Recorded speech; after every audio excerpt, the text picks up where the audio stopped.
maging part ng Maggie family. Nakulangan ko ba sa energy nila? Gusto ko i-rally ulit Wala ko okay lang. Itong usok na ito, enough na ito para sa energy nila. Guys, show some love to Menay!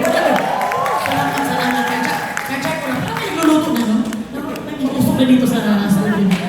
Usap lang ng ilaw yan. Pero sobrang saya ko talaga na nandito ako sa event na ito.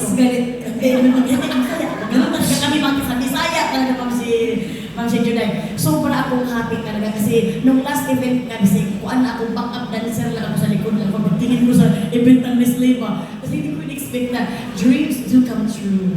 Isa na ako sa main character.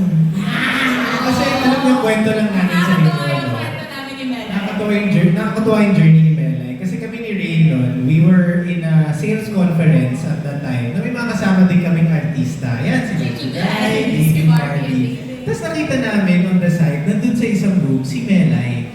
So sabi namin, bilang kami ni Rain ay mga marites at syempre mga social climbers kami, nakapag-usap kami kay Melay. So nung kinausap namin siya, doon na namin nalaman na parang talagang into food din siya, marami siyang ganap, at syempre alam niya naman si Mamshi, nag-trend talaga all the way. Kinuha nga ito ng Korean ambassador ka, di ba? Salamat kang sabi na talaga sa Korea kasi